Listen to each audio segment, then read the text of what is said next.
गांव में रहने वाला एक नौजवान लड़का पुरानी बुरी यादों को ना भूल पाने और एक ही चीज के बारे में बार बार सोचने की आदत से परेशान था। अगर उसे कोई कुछ कह देता या फिर उसके साथ कुछ थोड़ा सा भी गलत हो जाता तो वो बस उसी एक घटना के बारे में पूरे दिन सोचता रहता। वही बात उसके दिमाग में हर समय घूमती रहती। फिर वो या तो अपने साथ हुई किसी बुरी घटना के लिए अपनी किस्मत और भगवान को कोसता रहता या फिर अपने मन में उस इंसान से बदला लेने के ख्याली पुलाव बनाता रहता जिसने उसे कुछ कह दिया था या उसके साथ कुछ गलत किया था। अपनी इस ज्यादा सोचने की आदत की वजह से ना तो लोगों के साथ उसके अच्छे रिश्ते थे और ना ही वह किसी काम को अच्छे से कर पाता था। वह हर समय तनाव व मानसिक अशांति की स्थिति में रहता। उसकी ऐसी हालत को देखकर उसके एक मित्र ने उसे सलाह दी कि यहाँ पास के ही एक बौद्ध मठ में एक जैन मास्टर रहते हैं, तुम उनके पास जाओ, वो तुम्हारी इस मानसिक समस्या का कोई न कोई समाधान अवश्य बता देंगे। वह नौजवान लड़का जैन मास्टर के पास जाता है और अपनी समस्या उन्हें बताता है कि कैसे वो एक ही घटना के बारे में बार बार सोचता रहता है और पुरानी बुरी बातों व यादों को भूल नहीं पाता। लड़के की समस्या सुनने के बाद जैन मास्टर वहां से उठकर मठ के अंदर चले जाते हैं। जैन मास्टर का बिना कुछ उत्तर दिए यूं उठकर चले जाना लड़के को कुछ अजीब सा लगता है, लेकिन वो फिर भी वहीं बैठा रहता है। थोड़ी देर बाद वह देखता है कि जैन मास्टर मिट्टी की गिलास में पानी भरकर उसकी तरफ चले आ रहे हैं। जैन मास्टर लड़के के पास आकर खड़े हो जाते हैं तो लड़का भी उनके सामने खड़ा हो जाता है। जैन मास्टर लड़के से पूछते हैं, बताओ इस गिलास का वजन कितना होगा?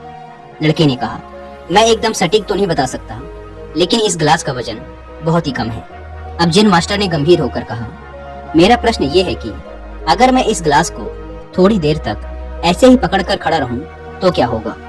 लड़के ने कहा, कुछ भी नहीं होगा। जैन मास्टर ने फिर पूछा, अगर मैं इस गिलास को इसी तरह 1 घंटे तक पकड़ कर रखूं तो क्या होगा? आपके हाथ में दर्द होना शुरू हो जाएगा। लड़के ने कहा। जैन मास्टर ने फिर प्रश्न किया, अगर मैं इस गिलास को ठीक इसी तरह पूरे दिन पकड़ कर रखूं तब क्या होगा? आपके हाथ में बहुत ही भयंकर दर्द होना शुरू हो जाएगा। आपका हाथ सुन्न भी हो सकता है, आपकी मांसपेशियों में भारी तनाव आ सकता है और यहाँ तक कि आपके हाथ को लकवा भी मार सकता है। लड़के ने गंभीर शब्दों में कहा। जैन मास्टर ने कहा, बहुत बढ़िया, लेकिन क्या इस दौरान गिलास का वजन बदला? लड़के ने कहा, नहीं, वजन तो नहीं बढ़ा। तब भला हाथ में दर्द और मांसपेशियों में तनाव क्यों आया? जैन मास्टर ने पूछा। बहुत समय तक पकड़े रहने के कारण, लड़के ने जवाब दिया। जैन मास्टर ने फिर प्रश्न किया, अब इस दर्द से छुटकारा पाने के लिए मैं क्या करूं? गिलास को नीचे रख दीजिए। लड़के ने कहा। जैन मास्टर ने कहा, बिल्कुल सही, और जीवन की परेशानियां भी कुछ इसी तरह होती हैं। इन्हें कुछ देर तक अपने दिमाग में रखिए और लगेगा कि सब कुछ ठीक है। उनके बारे में ज्यादा देर तक सोचिए और आपको पीड़ा होने लग जाएगी, और इन्हें और भी देर तक अपने दिमाग में रखिए, फिर ये आपको अशांत व पागल करने लग जाएंगी और आप कुछ भी नहीं कर पाएंगे। जैन मास्टर ने लड़के की तरफ इशारा करते हुए कहा, अपने जीवन की पिछली गलतियों और घटनाओं के बारे में सोचना जरूरी है, लेकिन उससे भी ज्यादा जरूरी है उनसे सीखकर आगे बढ़ना। अगर तुम एक ही बात को पकड़कर बैठे रहते हो तो ठीक उस गिलास की तरह ये भी तुम्हारे जीवन में दर्द पैदा कर देगा। अगर तुम आज अपने अतीत को लेकर बैठे रहते हो तो ये आज भी तुम्हारे हाथ से निकल जाएगा और फिर तुम भविष्य में इसके लिए पश्चाताप करोगे।